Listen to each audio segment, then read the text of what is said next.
Hi hello வணக்கம் நில நண்பர்களே, இது உங்கள் நில சேனல். ஒரு செகண்ட் கண்ணை மூடி யோசிச்சு பாருங்க. நடுராத்திரி மணி 2, நீங்கள் ஒரு ஹாஸ்டல் பாத்ரூமில் கண்ணாடி முன்னாடி நிற்கிறீங்க. உங்கள் முகம் மெதுவாக கிளிய ஆரம்பித்தா எப்படி இருக்கும்? அடுத்த நிமிஷமே உங்கள் வாய் முழுக்க ரத்தம். ஆனால் கண்ணாடியில் தெரிகிறது உங்கள் முகம் இல்லைன்னா இமேஜின் பண்ணி பாருங்கள். உங்கள் சாயலில் ஒரு உருவம், ஆனால் அது நீங்கள் இல்லை. அந்த நிமிஷம் உங்களுக்கு எப்படி இருக்கும்?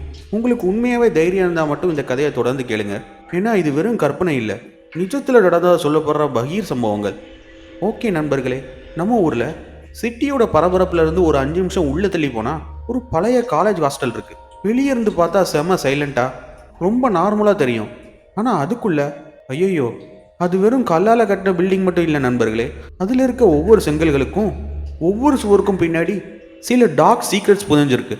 குறிப்பாக அங்கே இருக்கிற 4 ரூம்ஸ், அந்த ரூமில் தங்கின 4 பொண்ணுங்க, அவங்க லைஃப்பில் நடந்த 4 நிஜமான உடம்பை சும்மா நடுங்க வைக்கிற அனுபவங்கள். இன்றைக்கி நம்ம பார்க்க போகிற ஒவ்வொரு கதையும் அந்த ஹாஸ்டலோட ஒவ்வொரு மூலையில் நடந்த சம்பவங்களோட இன்ஸ்பிரேஷன் தான்.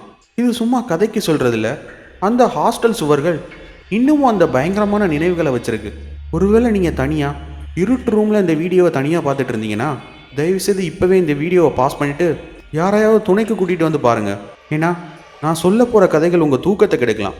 சரி, இப்போ முதல் கதைக்குள்ளே நம்ம போகலாம். வீடியோக்குள்ளே போகிறதுக்கு முன்னாடி இந்த வீடியோவுக்கு ஒரு லைக் பண்ணுங்கள். நீங்கள் நம்ம சேனலை இன்னும் சப்ஸ்கிரைப் பண்ணலன்னா சப்ஸ்கிரைப் பண்ணிக்கோங்க.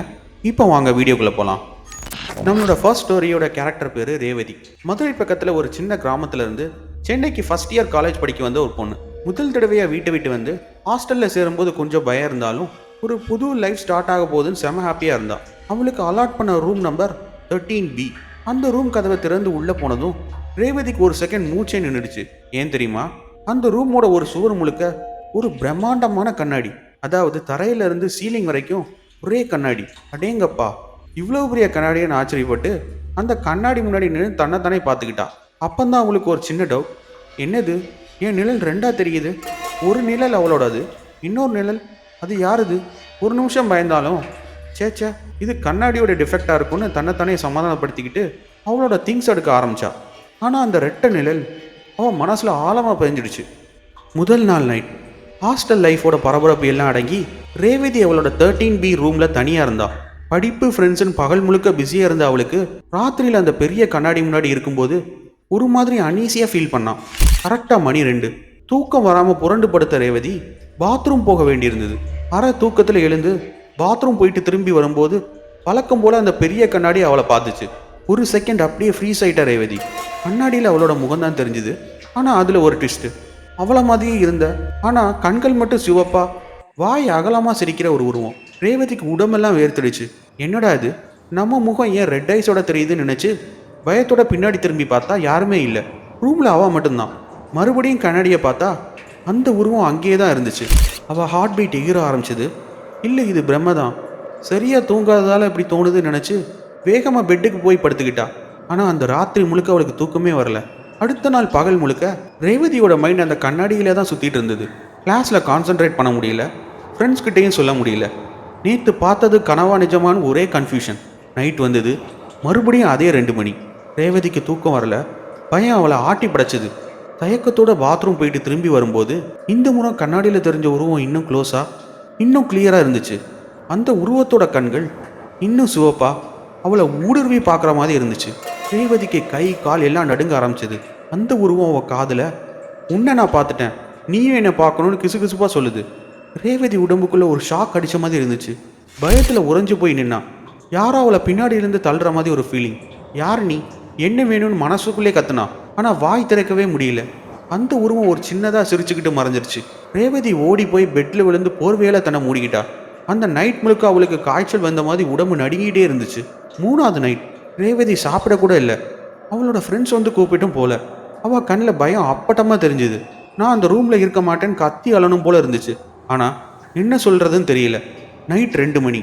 இந்த முறை ரேவதி பாத்ரூம் பக்கமே போல, பெட்லேயே முடங்கி கிடந்தா. திடீர்னு அந்த கண்ணாடியிலேருந்து ஒரு மெல்லிய அழுக சத்தம். ஒரு பெண் குமுறி அழுற மாதிரி. ரேவதி போர்வையை இன்னும் டைட்டாக பிடிச்சிக்கிட்டா. அழுக சத்தம் மெதுவாக ஒரு பயங்கரமான சிரிப்பாக மாறிச்சு. கண்ணாடி முன்னாடி மெதுவாக ஒரு நிழல் நகர்ற மாதிரி தெரிஞ்சுது.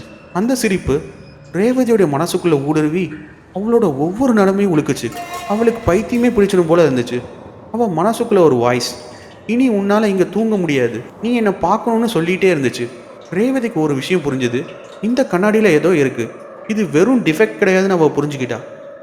ரேவதிக்கு பயம் ஒரு பக்கம் இருந்தாலும் இன்னொரு பக்கம் ஒரு தைரியம் வந்துச்சு. இந்த மிஸ்ட்ரியை எப்படியாவது சால்வ் பண்ணணும்னு முடிவு பண்ணான். அடுத்த நாள் காலையில் நேராக ஹாஸ்டல் வார்டன் கிட்டே போனான். வார்டன் ரொம்ப எக்ஸ்பீரியன்ஸ், பல வருஷமாக அங்கே தான் வேலை பார்க்குறாங்க. ரேவதி தயங்கி தயங்கி, மேம், என் ரூமில் ஒரு பெரிய கண்ணாடி இருக்குது, அதில் எனக்கு கொஞ்சம் விசித்திரமாக தெரியுதுன்னு சொல்ல ஆரம்பித்தா. வார்டன் மேமோட முகம் சட்டுன்னு மாறிடுச்சு. ஒரு நிமிஷம் சைலண்ட்டாக இருந்துட்டு ரேவதியை உத்து பார்த்தாங்க. அப்புறம் 13B ரூமான்னு கேட்டாங்க. ரேவதி ஆமான்னு தலையாட்டினதும் ஒரு பெருமூச்சு விட்டாங்க. போன வருஷம் இந்த ரூமில் அஞ்சனான்னு ஒரு பொண்ணு தங்கியிருந்தா. அவளும் உன்னை போலவே ஒரு கிராமத்து பொண்ணு, செம பிரில்லியன்ட். ஆனால் ஒரு கட்டத்துக்கு மேலே அவள் ரொம்ப அமைதியாகிட்டா. யாருக்கிட்டேயும் பேச மாட்டா, எப்போ பார்த்தாலும் அந்த கண்ணாடி முன்னாடியே நின்றுட்டுருப்பா. ரேவதிக்கு வேர்த்து கொட்ட ஆரம்பிச்சிது. அப்புறம் என்னாச்சு அவளுக்குன்னு கேட்டா. வார்டன் மேன் மெல்லிய குரலில் சொன்னாங்க, ஒரு ராத்திரி, நடுராத்திரி ஹாஸ்டல் முழுக்க ஒரு பயங்கரமான அலறல் சத்தம். நாங்கள் ஓடி போய் பார்த்தோம். 13B ரூமில் இருந்து தான் சத்தம். கதவை உடைச்சிட்டு உள்ளே போனால் அஞ்சனா அங்கே இல்லை. ஆனால் அந்த பிரம்மாண்டமான கண்ணாடி முழுக்க ரத்தம். கண்ணாடியோட நடுவில் ஒரு பெரிய விரிசல். அஞ்சனாவோட பாடியை எவ்வளோ தேடியும் கிடைக்கல. பாடி மிஸ்ஸிங். அந்த கண்ணாடி மட்டும் ரத்தத்தோடு இருந்துச்சு. ரேவதிக்கு உடம்பு நடுங்கி போச்சு. அப்புறம் என்னாச்சு மேம்னு நடுங்குற குரலில் கேட்டா. அவள் பாடியை கண்டுபிடிக்க முடியாதனால போலீஸ் இன்வெஸ்டிகேஷன் நடந்தது. ஆனால் எந்த குழுவும் கிடைக்கல. அந்த ரூமை அப்போவே சீல் வச்சு பூட்டிட்டோம். அதுக்கப்புறம் யாருக்கும் அந்த ரூமை கொடுக்கல. ஆனால் இந்த வருஷம் அட்மிஷன் அதிகமாக இருந்ததால் தெரியாமல் அந்த அறையை திறந்து உனக்கு ஒதுக்கிட்டாங்க போலன்னு சொன்னாங்க. ரேவதிக்கு என்ன சொல்கிறதுனே தெரியல. அஞ்சனாவோட ஆவி தான் கண்ணாடியில் தன்னை தொந்தரவு செய்துன்னு புரிஞ்சுக்கிட்டா. ஆனால் அஞ்சனாவோட பாடி ஏன் கிடைக்கல, அந்த கண்ணாடியில் ஏன் ரத்தம் இருந்துச்சு, இந்த மாதிரியான கேள்விகள் அவன் மனசுக்குள்ளே ஓடிட்டே இருந்துச்சு. 4வது நைட் ரேவதி ஒரு முடிவோடு இருந்தா. பயம் இருந்தாலும் இந்த மேட்ருக்கு ஒரு எண்ட் கார்டு போடணும்னு நினச்சா. கரெக்டாக மணி 2 கடந்து ஹாஸ்டல் முழுக்க ஒரு மயான அமைதி. ரேவதி மெதுவாக பெட்லேருந்து எழுந்தா. அவள் கண்கள் அந்த பிரம்மாண்டமான கண்ணாடியை விரிச்சு பார்த்துச்சு. மனசுக்குள்ளே ஒரு போராட்டம். நான் ஏன் பயப்படணும், நான் என்ன தப்பு பண்ணேன்னு தனக்குள்ளேயே கேட்டுக்கிட்டா. பிறகு ஒரு ஆழமான மூச்சை இழுத்து விட்டுட்டு மெதுவாக அந்த கண்ணாடியை நோக்கி நடக்க ஆரம்பிச்சா. கண்ணாடிக்கு முன்னாடி போய் நின்னான். கண்ணாடியில் இப்போ அந்த உருவம் இல்லை.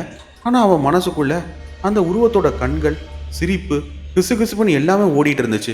தைரியத்தை வரவழைச்சிட்டு கண்ணாடியை பார்த்து, யார் நீ, என்ன வேணும்னு கத்துனான். அவளோட குரல் ரூம் முழுக்க எதிரொலிச்சுது. அவள் கேட்ட அடுத்த செகண்ட் கண்ணாடியில் மெதுவாக ஒரு உருவம் உருவாச்சு. இந்த முறை அது அஞ்சனாவோட முகம். அவள் கண்கள் சிவப்பா, வாய் பிளந்து ஒரு பயங்கரமான சிரிப்பு. அந்த உருவம் மெதுவாக கண்ணாடியிலேருந்து ஒரு கையை நீட்டி ரேவதியோட முகத்தை தொட்டுது. ரேவதிக்கு உடம்பெல்லாம் சிலிர்த்துருச்சு. அந்த கை ஜில்லுன்னு அவள் கன்னத்தில் பட்டுது. ரேவதிக்கு மயக்கமே வர போல இருந்தது. அந்த உருவம் அவள் காதில் மெல்லிய குரல்ல ஆனால் பயங்கரமா, நீதான் நான்னு சொல்லிச்சு. அடுத்த சில கணங்களில் கண்ணாடியில் ஒரு பெரிய விரிசல் விழுந்துச்சு. ஒரு பயங்கரமான சத்தம். கண்ணாடி முழுக்க ரத்தம் ஊறி சுவத்தில் வலிய ஆரம்பிச்சுது. ரேவதிக்கு என்ன நடக்குதுன்னே புரியல. ஒரு பெரிய அலறலோட கீழே விழுந்தா. கண்ணாடியில் இருந்த ரத்தம் அவள் உடம்பு முழுக்க தெரிச்சுது. மறுநாள் காலையில் ஹாஸ்டல் சமயக்காரர் வந்து பார்த்தப்போ 13B ரூம் கதவு திறந்து இருந்துச்சு. உள்ளே போய் பார்த்தா ரேவதி அங்கே இல்லை. ஆனால் அந்த பிரம்மாண்டமான கண்ணாடி முழுக்க ரத்தம், நடுவில் ஒரு பெரிய விரிசல். ரேவதியோட பாடி மிஸ்ஸிங். ஸோ இப்போ இன்னொரு பொண்ணும் அந்த ரூமில் காணாமல் போயிட்டா. 13B ரூம் மறுபடியும் சீல் வைக்கப்பட்டுருச்சு. போலீஸ் வந்து விசாரிச்சாங்க. ஆனால் எந்த க்ளூவும் கிடைக்கல. ரேவதியோடைய பாடியை கண்டுபிடிக்கவே முடியல. ஆனால் ஒரு விசித்திரமான விஷயம் என்னென்னா, அந்த கண்ணாடியில் இருந்த ரத்தம் கொஞ்ச நாளில் தானாகவே சுத்தமாயிருச்சு. இப்போவும் அந்த ரூம் சீல் பண்ணி தான் இருக்குது. ஆனால் யாராவது அந்த ரூம் பக்கத்தில் போனால் அந்த கண்ணாடியில் ரெட்டை நிழல் தெரியும்னு சொல்லுவாங்க. ஒரு நிழல் உங்களுடையது, இன்னொரு நிழல் யாருடையது? ஒருவேளை அது அஞ்சனாவாக இருக்கலாம், அல்லது ரேவதியாக கூட இருக்கலாம். யாருக்கு தெரியும்? இந்த கதை கேட்டதும் உங்களுக்கு பயமாக இருக்கா? இந்த கதை உங்களை நடுங்க வச்சுதா? அப்போது கமெண்ட்டில் த்ரில்லிங்னு டைப் பண்ணுங்கள். இந்த கதை உங்களுக்கு பிடிச்சிருந்தா ஒரு லைக் பண்ணுங்கள். நீங்கள் இன்னும் நம்ம சேனலை சப்ஸ்கிரைப் பண்ணலாம், சப்ஸ்கிரைப் பண்ணிக்கோங்க. வாங்க இப்போ அடுத்த கதையை தொடரலாம். ஸோ இப்போ நம்மளோட 2வது ஸ்டோரியை பார்க்கலாம். ஹாஸ்டலோட பின்பக்கம் அங்கே ஒரு பாலடைஞ்ச நீச்சல் குளம் இருக்குது. பாசி பிடிச்சி இடிஞ்சு போன சுவர்களோட பார்க்கவே ரொம்ப ஹாரராக இருக்குது. பல வருஷமாக யாரும் அந்த குளத்தை யூஸ் பண்ணுறதில்ல. ஹாஸ்டல் நிர்வாகமும் அதை கண்டுக்கல. காரணம் என்ன தெரியுமா? சில வருஷங்களுக்கு முன்னாடி நித்யான்னு ஒரு பொண்ணு 2016 பேட்ச் அந்த குளத்தில் மூழ்கி இறந்துட்டா. அவளோட மர்மம் ஒரு மிஸ்ட்ரியாகவே இருந்துச்சு. அந்த குளத்தை சுற்றி ஒரு பயங்கரமான அமைதி நிலவும். யாருமே அந்த பக்கம் போக மாட்டாங்க. ஆனால் நித்யாவோட ரூம்மேட் சித்ரா இப்போவும் அதே ஹாஸ்டலில் தான் இருக்கா. நித்யாவும் சித்ராவும் ரொம்ப க்ளோஸ் ஃப்ரெண்ட்ஸ். நித்யாவோட மரணம் சித்ராவை ரொம்பவே பாதிச்சிருந்தது. அவளுக்கு இப்போவும் அந்த மரணத்துக்கான உண்மையான காரணம் என்னன்னு தெரியாது. நித்யாவோட மரணத்துக்கு பிறகு ஹாஸ்டலில் ஒரு புதுவிதமான பயம் பரவ ஆரம்பிச்சது. ஒவ்வொரு அமாவாசை ராத்திரியும் அந்த பழைய நீச்சல் குளத்துல இருந்து ஒரு மெல்லிய குரல் கேட்கும்னு சொல்லுவாங்க. ஹெல்ப் மீன் ஒரு பொண்ணோட குரல். அந்த குரல் சித்ராவுக்கு மட்டும்தான் கேட்குது. முதல் அமாவாசை சித்ரா அவள் ரூமில் படிச்சுட்டு இருக்கும்போது அந்த குரல் அவள் காதில் விழுந்துச்சு. ஹெல்ப் மீன் ஒரு மெல்லிய ஆனால் மனசை ஊடுருவற குரல். சித்ராவுக்கு உடம்பெல்லாம் சிலிர்த்துருச்சு. என்னடா இது, எங்கேருந்து இந்த சத்தம் வருதுன்னு யோசிச்சு மெதுவாக ரூமை விட்டு வெளியே வந்தா. சத்தம் குளத்து பக்கத்துல இருந்து வர்ற மாதிரி இருந்துச்சு. பயம் இருந்தாலும் நித்யாவோட நினைவு அவளை அந்த குளத்தை நோக்கி இழுத்துச்சு. குளத்துக்கிட்ட போனா அந்த குரல் இன்னும் கிளியராக கேட்டுச்சு. Help me. சித்ரா குளத்துக்குள்ளே பார்த்தா தண்ணி கருப்பாக இருந்துச்சு. ஒரு பயங்கரமான குளிர் அவளை சூழ்ந்துச்சு. யார் அங்கன்னு கேட்டா பதிலே இல்லை. பயந்து போய் ரூம்க்கு ஓடி வந்துட்டா. அன்னைக்கு நைட் முழுக்க அவளுக்கு தூக்கமே வரல. அது நித்யாவோட குரலா? அடுத்த அமாவாசை சித்ராவுக்கு இப்போ பயம் அதிகமாகிடுச்சு. மறுபடியும் அந்த குரல் கேட்குமான்னு பதட்டமாக இருந்தா. கரெக்டாக நடுராத்திரியில் மறுபடியும் அதே குரல். ஹெல்ப் மீன் இந்த முறை இன்னும் தெளிவா இன்னும் ஆழமாக கேட்டுச்சு. சித்ராவுக்கு மனசுக்குள்ள போகலாமா வேணாமான்னு ஒரு போராட்டம். ஆனால் நித்யாவோட நினைவுகள் அவளை மறுபடியும் குளத்தை நோக்கி இழுத்துச்சு. மெதுவாக குளத்துக்கிட்ட போனா இந்த முறை குளத்துலேருந்து ஒரு கை மேலே வந்துச்சு. அது ஒரு பொண்ணோட கை. சித்ராவோட காலை பிடிக்க முயற்சி பண்ணுச்சு. சித்ரா அலறி அடிச்சுக்கிட்டு பின்னாடி குதிச்சா. ஐயோன்னு கத்திட்டு வேகமாக ரூமுக்கு ஓடி வந்துட்டா. அவள் ஹார்ட் பீட் தாறுமாற எகிரிச்சு. அவளுக்கு புரியல நித்யா எதுக்கு இப்படி பண்ணுறா, அவளுக்கு என்ன வேணும். மூணாவது அமாவாசை சித்ராவுக்கு தூக்கமே வரல. அவள் ஃப்ரெண்ட்ஸ் கிட்ட இதை பற்றி சொல்ல முயற்சி பண்ணா. ஆனால் யாருமே நம்பலை. எல்லாமே உன் இமேஜினேஷனாக தான் இருக்குன்னு சொல்லிட்டாங்க. சித்ரா ரொம்ப லோன்லியாக ஃபீல் பண்ணா. நடுராத்திரியில் மறுபடியும் அதே குரல், ஹெல்ப் மீ. இந்த முறை அந்த குரலில் ஒரு வழி தெரிஞ்சுது. சித்ராவுக்கு மனசுக்குள்ள ஒரு உறுத்தல். ஒருவேளை நித்யாவுக்கு நம்ம உதவி தேவைப்படுதோன்னு நினச்சா. தைரியத்தை வரவழைச்சிட்டு குளத்துக்கிட்ட போனான். குளத்து நடுவில் ஒரு உருவம் தெரிஞ்சுது. அது நித்யாவோட முகம். ஆனால் கண்கள் இல்லை, வெறுமையான கருப்பு ஓட்டைகள் மட்டும்தான் இருந்தது. நித்யா சித்ராவை பார்த்து, ஹெல்ப் மீ சித்ரா, என்னை யார் தள்ளினாங்கன்னு உனக்கு தெரியுமான்னு கேட்டா. சித்ராவுக்கு உடம்பெல்லாம் சிலிர்த்துருச்சு. பயத்தில் உறைஞ்சி போய் நின்னா. அவளுக்கு நித்யாவோட மரணத்தில் ஒரு பெரிய மர்மம் இருக்குன்னு புரிஞ்சுது. ஸோ இங்கே தான் மக்களே ஒரு மெயின் ட்விஸ்டே. நித்யா உயிரோடு இருந்தப்போ அவளுக்கு ஸ்விம்மிங்னா ரொம்ப இஷ்டம். தினமும் குளத்தில் ப்ராக்டிஸ் பண்ணுவா. ஒரு நாள் ராத்திரி யாரோ ஒருத்தர் நித்யாவை மட்டும் குளத்தில் ப்ராக்டிஸ் பண்ண அனுமதிச்சிருக்காங்க. அன்னைக்கு ராத்திரி ப்ராக்டிஸ் முடிச்சுட்டு குளத்துலேருந்து வெளியே வரும்போது யாரோ பின்னாடி இருந்து அவள் தலைமுடியை பிடிச்சி குளத்தில் தள்ளி விட்டுருக்காங்க. அவள் எவ்வளோ போராடியும் மேலே வர முடியல. அடுத்த நாள் காலையில் தான் அவள் பாடி குளத்தில் மிதந்துச்சு. போலீஸ் வந்து விசாரிச்சாங்க. போஸ்ட்மார்ட்டம் ரிப்போர்ட்டில் ஆக்சிடென்ட் டெத்துன்னு கேஸை முடிச்சிட்டாங்க. ஆனால் ஒரு விஷயம், நித்யாவோட கையில் யாரோ நகங்களால் கீறின காயங்கள் இருந்துச்சு. இதை போலீஸ்கிட்ட சொல்லியும் அவங்க அதை ஒரு பெரிய விஷயமா எடுத்துக்கல. விபத்துன்னு கேஸை முடிச்சிட்டாங்க. இந்த விஷயம் சித்ராவுக்கு தெரியும். அதனால தான் அவளுக்கு இது ஒரு கொலைன்னு தோணிக்கிட்டே இருந்துச்சு. நித்யாவோட ஆவி நியாயம் கேட்டு தான் தன்னை தொந்தரவு செய்துன்னு சித்ரா புரிஞ்சுக்கிட்டா. அடுத்த அமாவாசை சித்ரா ஒரு முடிவோடு இருந்தா. நித்யாவுக்கு நியாயம் கிடைச்சே ஆகணும்னு நினச்சா. ஹாஸ்டல் அமைதியாக இருந்துச்சு. சித்ரா மெதுவாக குளத்துக்கிட்ட போனா. போய் நின்று குளத்தை பார்த்து கத்துனா. நித்யா, யாரும் உன்னை தள்ளினா சொல்லு, நான் உனக்கு ஹெல்ப் பண்ணுறேன். அவள் குரல் ராத்திரியில் எதிரொலிச்சுது. சித்ரா கேட்ட அடுத்த செகண்ட் குளம் பயங்கரமாக அதிர்ந்துச்சு. தண்ணி கொந்தளிச்சு பெரிய அலைகள் வந்துச்சு. குளத்து நடுவில் இருந்து மறுபடியும் அதே கை மேலே வந்தது. இந்த முறை அந்த கை சித்ராவோட கழுத்தை பிடிச்சது. சித்ரா அலர்னா. அந்த கை அவளை குளத்துக்குள்ளே இழுக்க ஆரம்பிச்சது. சித்ரா போராடினா. அவளால் தப்பிக்கவே முடியல. ஒரு கட்டத்தில் குளத்து நீர் முழுக்க ரத்தமாக மாறிச்சு. சிவந்து போன தண்ணி சித்ராவோட உடலை உள்ளே இழுத்துச்சு. சித்ராவோட அலறல் மெல்ல மெல்ல அடங்குச்சு. அடுத்த நாள் காலையில் குளத்து ஓரத்தில் சித்ராவோட ஷூ மட்டும் கிடைச்சிது.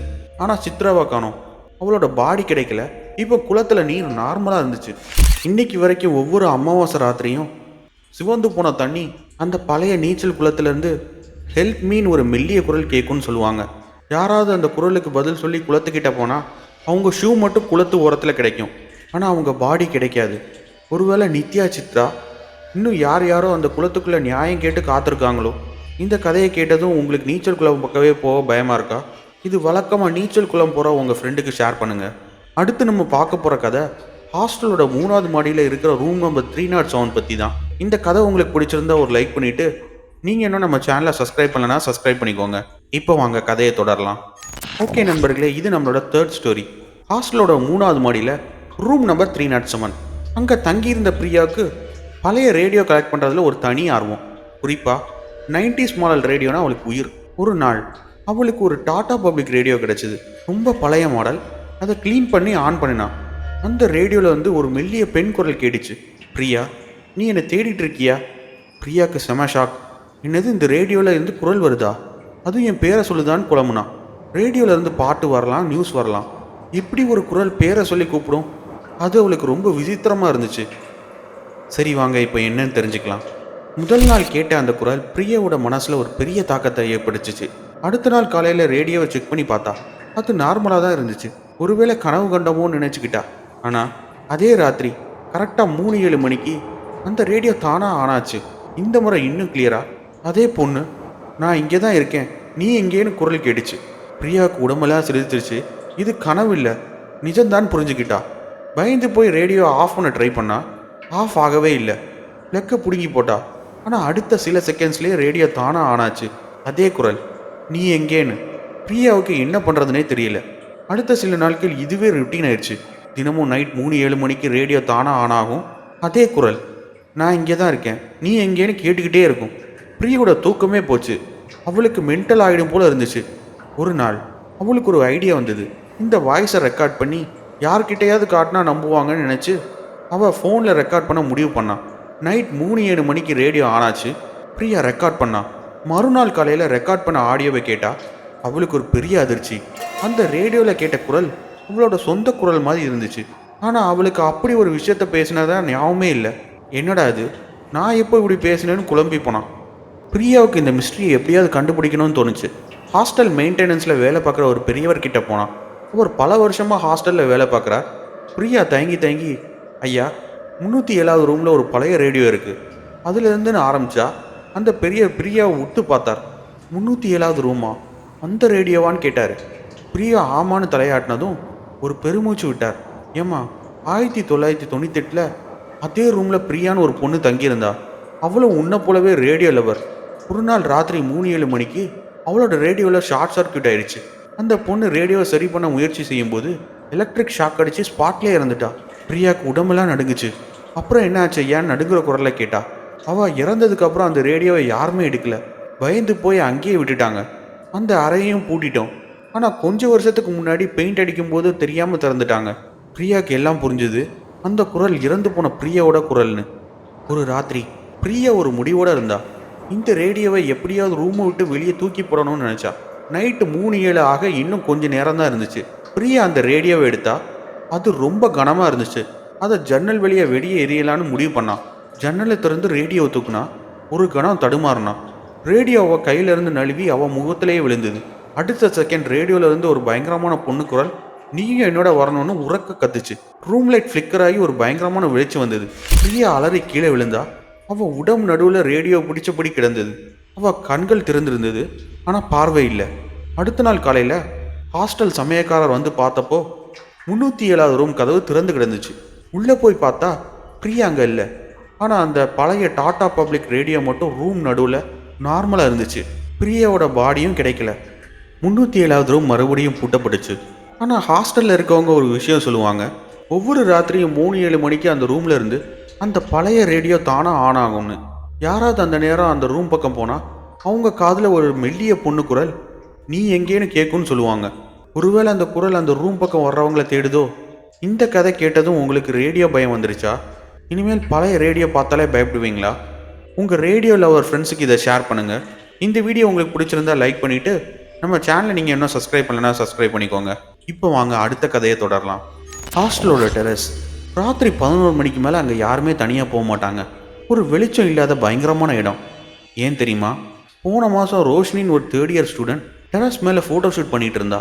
அவளுக்கு ஃபோட்டோகிராஃபினா ரொம்ப பிடிக்கும். ராத்திரி நிலா வெளிச்சத்தில் ஃபோட்டோ எடுக்கலான்னு டெரஸ் மேலே போயிருந்தா. அவள் ஃப்ரெண்ட்ஸ் கீழே இருந்தாங்க. ரோஷினி ஒவ்வொரு ஃபோட்டோஸாக கொடுத்துட்டு இருந்தா. அப்போ தான் ஒரு விசித்திரமான விஷயம் நடந்தது. அவளோட நிழல் அவளை விட்டு பிரிஞ்சு தனியாக நடக்க ஆரம்பிச்சது. ரோஷினிக்கு செம ஷாக். என்னடா இதுன்னு நினச்சா. பயத்தில் கத்துனா. ஆனால் அவள் குரல் யாருக்கும் கேட்கல. அவள் நிழல் அவளை விட்டு பிரிஞ்சு டெரஸோட ஒரு ஓரத்தை நோக்கி ஓடிச்சு. ரோஷினி பயந்து போய் பின்னாடியே ஓடுனா. அடுத்த நாள் காலையில் ரோஷினியோட பாடி டெரஸ் ஓரத்தில் கிடந்தது. ஆனால் அவளோட நிழல் இல்லை. ரோஷினியோட மரணம் ஹாஸ்டல் முழுக்க ஒரு பயங்கரமான பீதியை ஏற்படுத்துச்சு. ரோஷினியோட மரணம் ஹாஸ்டல் முழுக்க ஒரு திகிலை ஏற்படுத்துச்சு. அன்னைக்கு ராத்திரி ரோஷினியோட ரூம்மேட் தன்யா டெரஸ் மேலே போனான். தன்யா கொஞ்சம் தைரியமான பொண்ணு. ரோஷினிக்கு என்ன ஆச்சுன்னு தெரிஞ்சுக்கணும்னு நினச்சா. ஹாஸ்டல் முழுக்க அமைதியாக இருந்துச்சு. தன்யா மெதுவாக டெரஸ் மேலே ஏறி நடந்து போயிட்டு இருக்கும்போது அவளோட நிழல் அவளை விட்டு பிரிஞ்சு தனியாக நடக்க ஆரம்பிச்சது. தன்யாவுக்கு ஒரே அதிர்ச்சி. என்னது இது? ரோஷினிக்கு நடந்தது தானே இதுன்னு நினச்சி தன்னோட நிழலை வெறிச்சு பார்த்தா. தன்யா திரும்பி பார்த்தா பின்னாடி யாருமே இல்லை. ஆனால் அவள் நிழல் மட்டும் அவளுக்கு முன்னால் நடந்துக்கிட்டே இருந்துச்சு. பயத்தில் உறைஞ்சி போய் நின்னா. தன்யா கத்துனா. அவள் கத்துனா அந்த கணம் அந்த நிழல் நின்றுச்சு. ஒரு செகண்ட் சைலன்ஸ். பிறகு அந்த நிழல் வேகமாக தன்யா மேலே பாஞ்சுது. தன்யா அலறனா. அவளால் ஓட முடியல. அந்த நிழல் அவள் உடம்புக்குள்ளே ஊடுருவுற மாதிரி ஒரு ஃபீலிங். அவளுக்கு மூச்சு திணறல் அதிகமாச்சு. உடம்பெல்லாம் ஜில்லுன்னு ஒரு குளிர் பரவுச்சு. அவள் கீழே விழுந்தா. ஹாஸ்டல் வாட்ச்மேன் ராமு தாத்தா ரொம்ப வருஷமாக அங்கே வேலை பார்க்குறவர். தன்யாக்கு அன்னைக்கு என்ன ஆச்சுன்னு தெரிஞ்சுக்கணுன்னு அவர்கிட்ட போய் கேட்டா. ராமு தாத்தா ஒரு பெருமூச்சு விட்டுட்டு சொன்னார், பாப்பா 2019 ஒரு ஸ்டூடெண்ட் இந்த டெரஸ் மேலே இருந்து குதித்து தற்கொலை பண்ணிக்கிட்டா. அவள் பேர் கவிதா. அவளுக்கு மனசு சரியில்லை. சூசைட் பண்ணிக்கிறதுக்கு முன்னாடி அவளோட கடைசி வார்த்தை என்ன தெரியுமா? என் நிழலை எனக்கு திருப்பி கொடுங்கன்னு கத்துனா. தனியாக்கு உடம்பெல்லாம் நடுங்குச்சு. அப்புறம் என்னாச்சு தாத்தான்னு கேட்டா. அவள் தற்கொலை பண்ணிக்கிட்டதுக்கு அப்புறம் அந்த டெரஸ் மேலே இருக்கிற நிழல்களுக்கு உயிர் வந்துச்சு. யாராவது இங்கே தனியாக நிழல் இல்லாமல் இருந்தால் அந்த நிழல் அவங்க உடம்புக்குள்ளே நுழைஞ்சிடும். அப்புறம் அவங்க நிழல் இல்லாத நடமாடும் உடம்பாக மாறிடுவாங்க. ராமு தாத்தா சொன்னதும் தனியாவுக்கு ரோஷினிக்கு என்ன ஆச்சுன்னு புரிஞ்சுது. இப்போ அவளுக்கும் அதே நிலைமை வந்துடுமோன்னு பயந்துட்டா. தன்யாவுக்கு பயம் இருந்தாலும் இந்த மிஸ்ட்ரிக்கு ஒரு எண்டு கார்டு போடணும்னு நினச்சா. ராத்திரி நேரம் ஹாஸ்டலில் மயான அமைதியாக இருந்துச்சு. தன்யா மெதுவாக டெரஸ் மேலே ஏறி போய் நின்னா. அவளோட நிழல் அவளை விட்டு பிரிஞ்சு தனியாக நின்றுச்சு. தன்யா தைரியத்தை உறவழைச்சிட்டு அந்த நிழலை பார்த்து கத்துனா. நீ யாரு? என்ன வேணும் உனக்கு அப்படின்னு கேட்டா. தன்யா கேட்ட அடுத்த செகண்ட் அந்த நிழல் வேகமாக அவன் முன்னாடி வந்து நின்றுச்சு. அது ஒரு பொண்ணு உருவம் மாதிரி இருந்துச்சு. அந்த நிழல் தன்யாவோட வாயை மூடிச்சு. தன்யா அலற முயற்சி பண்ணா, முடியல. அந்த நிழல் தன்யாவோட சொந்த நிழலை அவள் உடம்புல இருந்து வெளியே இழுத்துருச்சு. அதே சமயம் அந்த இன்னொரு நிழல் தன்யாவோட உடம்புக்குள்ளே நுழைஞ்சிருச்சு. அவ்வளோதான், இட்ஸ் எனஃப். தன்யாவுக்கு என்ன நடந்துச்சுன்னே புரியல. அவள் கண்கள் இருண்டுச்சு. அவள் கீழே விழுந்தா. அவள் மூச்சு நின்றுச்சு. மறுநாள் காலையில் டெரஸ் ஓரத்தில் தன்யாவோட ஷூ மட்டும் கிடைச்சிது. ஆனால் தன்யாவை காணோம். அவளோட பாடியும் கிடைக்கல. இன்னைக்கு வரைக்கும் அந்த ஹாஸ்டல் டெரஸ் மேலே நிழல்கள் உயிரோட நடக்கும்னு சொல்லுவாங்க. யாராவது அங்கே போனால் அவங்க நிழல் அவங்க உடம்பு விட்டு போயிடும். அப்புறம் அந்த ஆள் நிழல் இல்லாமல் நடப்பாங்க. அந்த நிழல் இல்லாத உருவத்தை நீங்கள் பார்க்கலாம். ஆனால் அவருக்கு நிழலே இருக்காது. ஒருவேளை நீங்கள் அந்த ஹாஸ்டலுக்கு போனால் தைரியமாக அந்த டெரஸ் மேலே போவீங்களா? உங்கள் கருத்தை கமெண்ட்ஸில் சொல்லுங்கள். உங்களுக்கு இந்த வீடியோ பிடிச்சிருந்தா ஒரு லைக் பண்ணிவிட்டு நம்ம சேனலை சப்ஸ்கிரைப் பண்ணலன்னா சப்ஸ்கிரைப் பண்ணிக்கோங்க. ஸோ மக்களே, இந்த 4 கதையும் கேட்ட பிறகு உங்களால் தனியாக தூங்க முடியுமா? உங்கள் ரூமில் இப்போது ஒரு நிழல் அசைகிற மாதிரி தோணுதா? இல்லை உங்கள் காதில் ஒரு மெல்லிய குரல் கேட்குற மாதிரி இருக்கா?